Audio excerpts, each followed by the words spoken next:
Baik, selamat siang semuanya. Hari ini kita akan melakukan presentasi di mana yaitu presentasi Project AOL dari mata kuliah Operating System dan di mana kita akan menjelaskan dan memberi contoh cara penggunaan VMware. Sebelumnya kami dari kelompok 10 di sini kita beranggotakan 3 orang. Yang pertama ada Ergan Giaspari dengan NIM 2602181080. Lalu selanjutnya ada Hagen Rizky Ramadan dengan NIM 2602183325. Dan terakhir saya sendiri yaitu M. Irkam Farsa El Qudsi dengan NIM 2602184164. Oke, nama saya Ergin Yasfari. Jadi saya di sini akan menjelaskan bagian introduction-nya. Oke, untuk VMware-nya itu sendiri merupakan salah satu layanan cloud pengembang software virtualisasi dan komputasi awan yang biasa dilakukan untuk membuat virtual machine.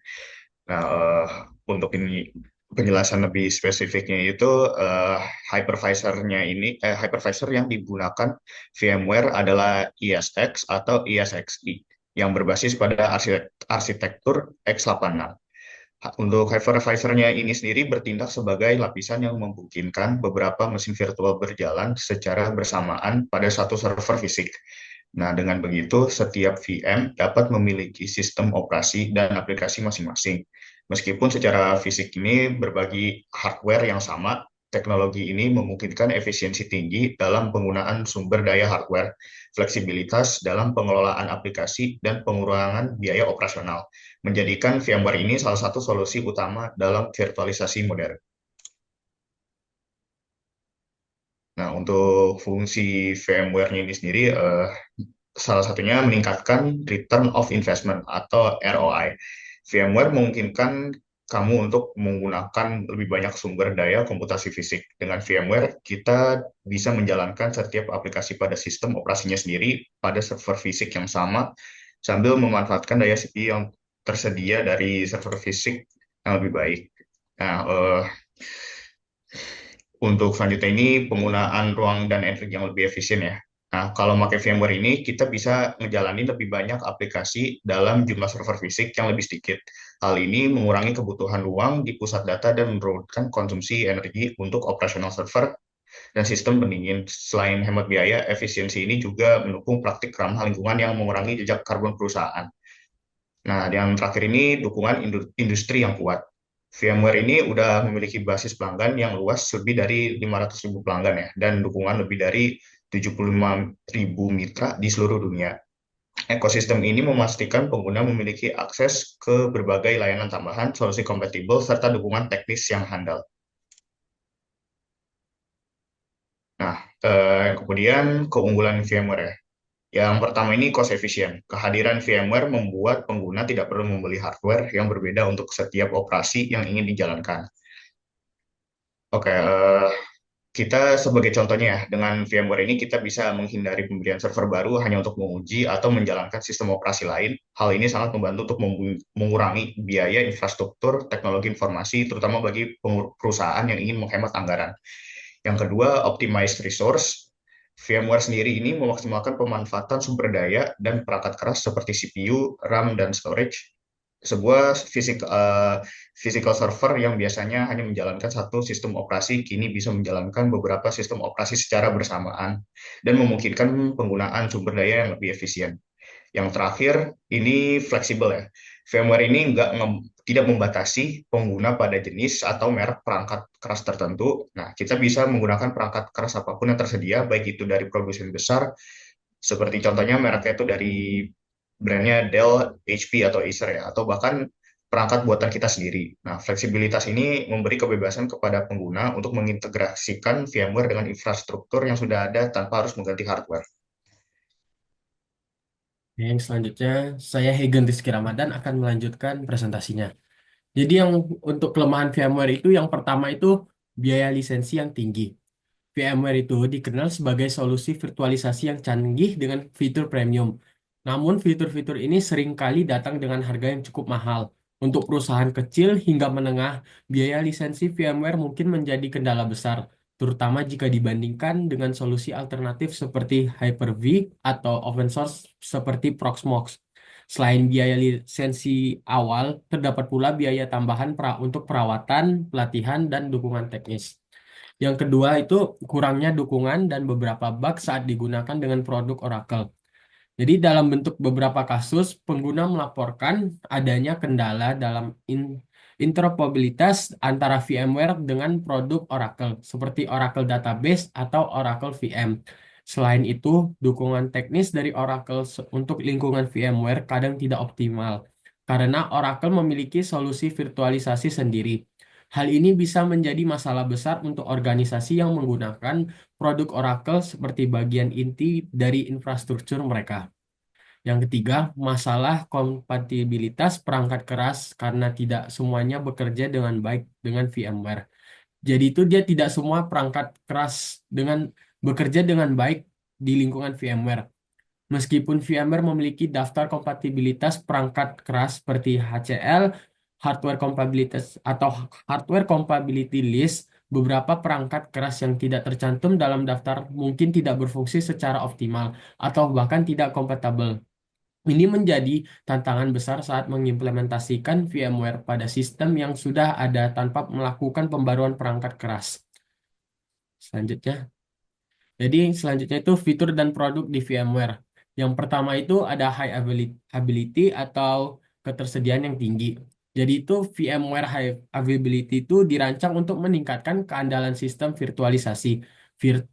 Fitur ini memungkinkan mesin virtual tetap berjalan meskipun terjadi kegagalan pada host fisik. Dengan high availability ini, mesin virtual secara otomatis dapat dipindahkan ke host yang tersedia dalam cluster tanpa memerlukan intervensi manual. Fitur ini sangat penting untuk bisnis yang membutuhkan uptime tinggi karena meminimalkan waktu henti yang tidak terduga. Yang kedua itu ada fault tolerance. Fault tolerance itu adalah fitur yang tingkat lanjut yang memastikan kelangsungan operasional mesin virtual meskipun terjadi kegagalan pada perangkat keras. Jadi VMware fault tolerance itu menciptakan replika aktif dari mesin virtual pada host lain. Jika host utama mengalami kegagalan, replika langsung mengambil alih tanpa adanya gangguan. Teknologi ini sangat berguna untuk aplikasi yang memerlukan ketersediaan 100% tanpa kehilangan data. Yang selanjutnya itu vMotion. VMware vMotion itu memungkinkan migrasi langsung atau live migration mesin virtual dari satu host ESXi ke host lainnya tanpa menghentikan layanan. Fitur ini sangat bermanfaat dalam situasi di mana Anda perlu memindahkan beban kerja untuk melakukan pemeliharaan perangkat keras atau untuk mendistribusikan sumber daya secara efisien. Proses migrasi berlangsung secara transparan sehingga tidak mengaruhi pengguna akhir. Selanjutnya ada storage atau penyimpanan vMotion. Mirip dengan vMotion, storage vMotion ini memungkinkan pemindahan data mesin virtual dari satu penyimpanan ke penyimpanan lainnya tanpa mempengaruhi layanan yang berjalan. Fitur ini digunakan untuk mengoptimalkan kinerja penyimpanan, melakukan pemeliharaan tanpa downtime atau memindahkan data ke penyimpanan baru. Selanjutnya itu ada Distribute Resource Scheduler atau DRS. Jadi DRS ini tuh adalah fitur otomatisasi yang dirancang untuk menyeimbangkan beban kerja di antara host dalam sebuah cluster. DRS itu dia memantau penggunaan CPU dan memori pada setiap host, lalu secara dinamis memindahkan virtual mesin menggunakan vMotion untuk memastikan semua host bekerja secara efisien. Hal ini tuh membantu mengurangi bottleneck kinerja dan meningkatkan efisiensi penggunaan sumber daya. Selanjutnya, jadi ini ada beberapa OS yang didukung oleh VMware. Jadi VMware itu mendukung berbagai sistem operasi untuk memastikan fleksibilitas dan kompatibilitas baik untuk aplikasi legasi maupun modern. Beberapa sistem operasi yang didukung adalah itu yang pertama Windows, mulai dari Windows 3.1 hingga Windows 10 serta semua versi Windows Server dari 2000 hingga 2016. Yang kedua itu ada keluarga Linux. Jadi dukungan yang luas mencakup distribusi populer seperti Red Hat, CentOS, Debian, Ubuntu, Fedora, OpenSUSE, dan lainnya. Yang kedua, Yang ketiga itu ada Solaris. Jadi VMware kompatibel dengan Solaris 10 dan 11 yang sering digunakan di lingkungan perusahaan besar. Selanjutnya ada FreeBSD yang cocok untuk organisasi yang menggunakan sistem berbasis BSD. Selanjutnya itu ada Novell Network dan MS-DOS. Jadi dukungan untuk sistem operasi lama memungkinkan organisasi untuk mempertahankan aplikasi legasi. Dan yang terakhir ada VMware ESX. Sebagai hypervisor bare metal dari VMware, ESX dirancang untuk performa tinggi dan keamanan. Baik, Oke, jadi selanjutnya saya Irkam akan menjelaskan proses pengunduhan VMware ini ya. Di sini saya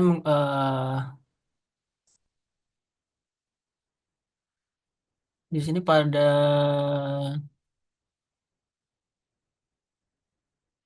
web yang bernama Teachpot itu menyediakan VMware secara free. Jadi kita bisa download dari web tersebut ya, www.teachpot.com.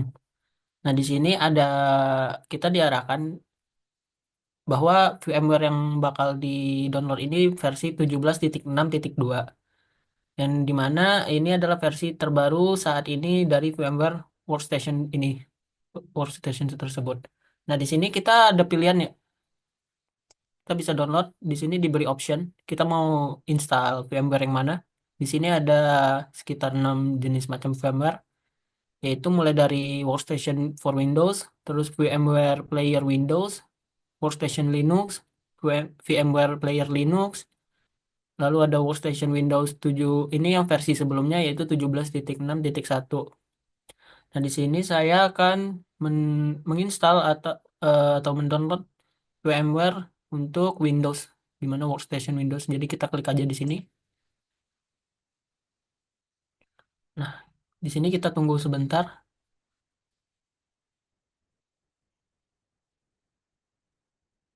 Nah, di sini langsung muncul pop-up di mana file akan disimpan di dalam memori atau storage location. Di sini kita simpan aja.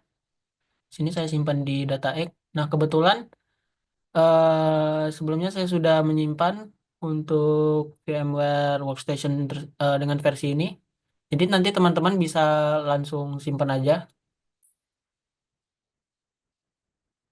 Selanjutnya, kita akan download yang namanya Kali Linux. Di sini karena VMware tadi mensupport OS Linux, keluarga Linux.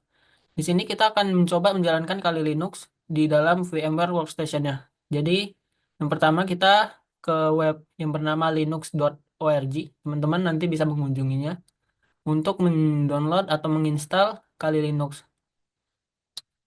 Nah, di sini kita bisa langsung ke download Kali. Lalu kita bisa pilih virtual machine.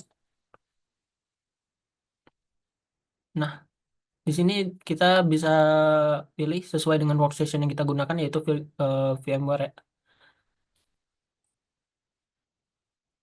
Nah, di sini ntar kita akan proses pengunduhan di mana kali Linux yang akan diinstal itu sebesar 3,3 GB lah. Nah, kebetulan saya juga udah install kali Linuxnya jadi kita bisa cancel dulu. Jadi teman-teman nanti bisa install dan simpan. Di sini ada folder nama kali Linux. Nanti file yang diinstal tersebut itu berbentuk zip. Lalu teman-teman bisa unzip dulu ya terlebih dahulu. Nah, di sini banyak file kali Linuxnya. Nah, kita balik lagi untuk ke VMware Workstation-nya. Teman-teman nanti bisa double klik untuk melakukan proses install. Nah, ntar ada muncul pop-up untuk menginstal. Karena kebetulan saya udah install VMware-nya, kita bisa langsung ke VMware-nya untuk menginstal kali Linux-nya.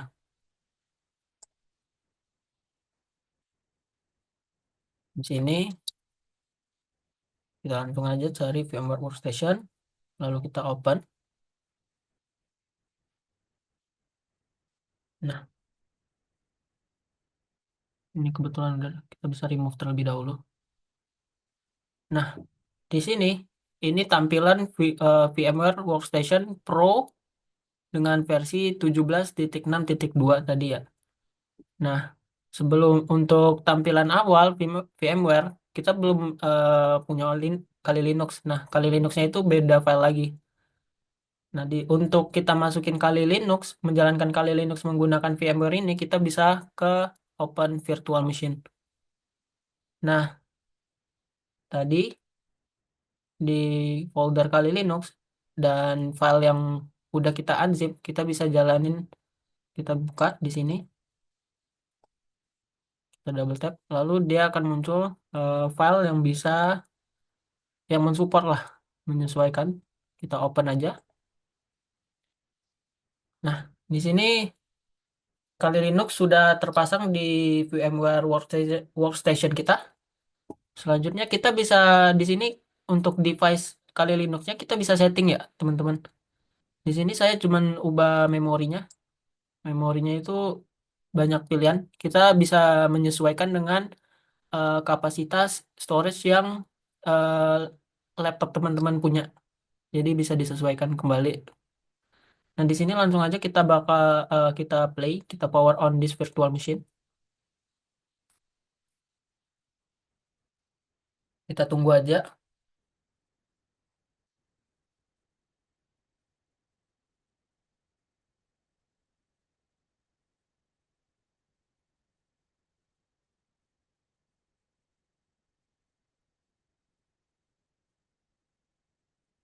Nah, ini sudah masuk. Di sini sebelum masuk ke Kali Linux, kita dimintain username dan passwordnya.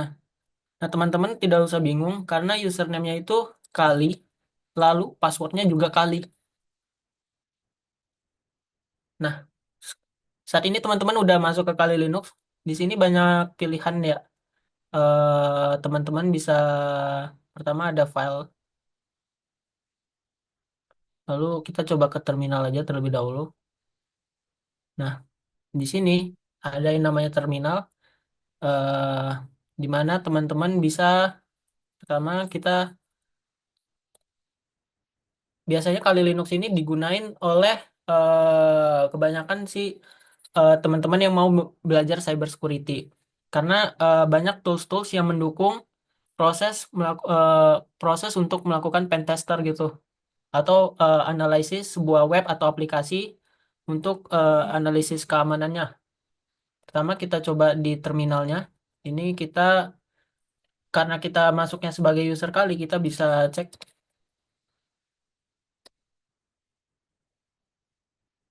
UMI. Nah, di sini diberitahu bahwa kita sekarang nih sebagai user user Kali gitu. Selanjutnya kita bisa ngecek juga IP config kita, maksudnya IP dari internet yang saat ini kita gunakan. Di sini kita bisa if config min A. Nah, di sini dikasih tahu bahwa internet kita saat ini IP-nya yaitu 192.168.224.128. Selanjutnya, kita juga bisa melakukan super user. Jadi kita bisa melakukan mengganti role user kita menjadi super user dengan melakukan sudo su- itu super user do super user. Lalu di sini dia diminta password lagi, kita masukin passwordnya yaitu Kali. Lalu kita enter. Nah, terus kita coba UMI. Dan saat ini kita sebagai root user kita. Lalu kita juga bisa, teman-teman juga bisa melakukan list untuk ngecek ada apa aja di dalam root ini. Kita dengan cara ls. Nah, di sini kan ada desktop, dokumen, downloads, music, music, picture, public, templates, video. Terus untuk masuk ke dalam setiap folder-folder ini, teman teman-teman bisa melakukan cd atau change directory.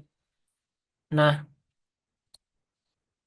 teman-teman bisa kalau sebenarnya ini bisa manual, cuman kalau misal teman-teman bingung ada directory apa aja, teman-teman bisa melakukan tab untuk pindah-pindah. Misal kita mau ke dokumen atau download, download, lalu kita enter. Nah, nggak ada apa-apa gitu kan.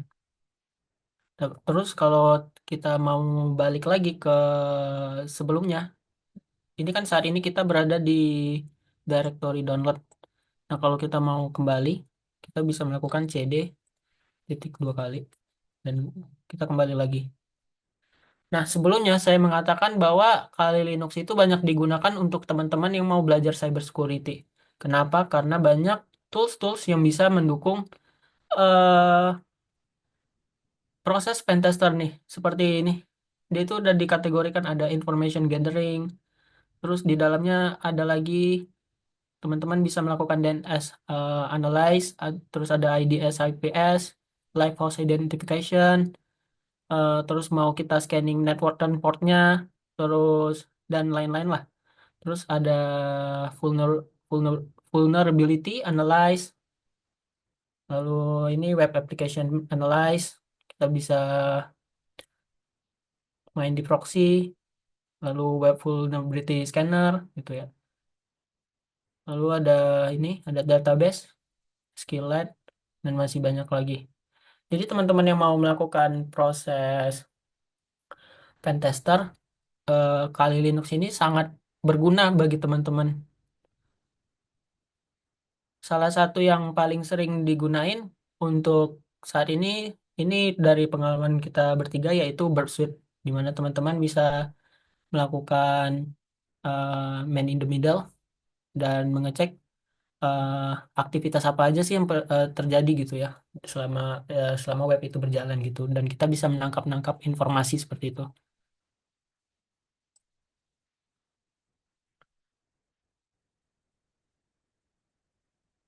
Mungkin ada tambahan dari teman-teman yang lain untuk proses Kali Linux ini.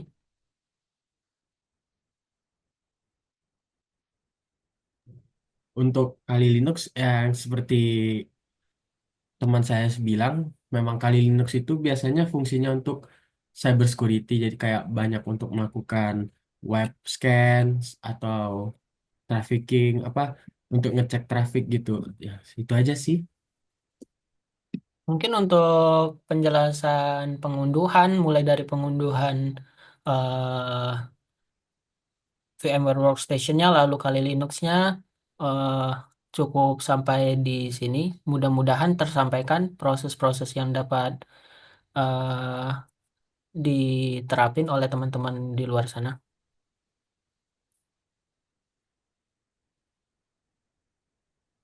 Selanjutnya, Oke, langsung aja kesimpulannya.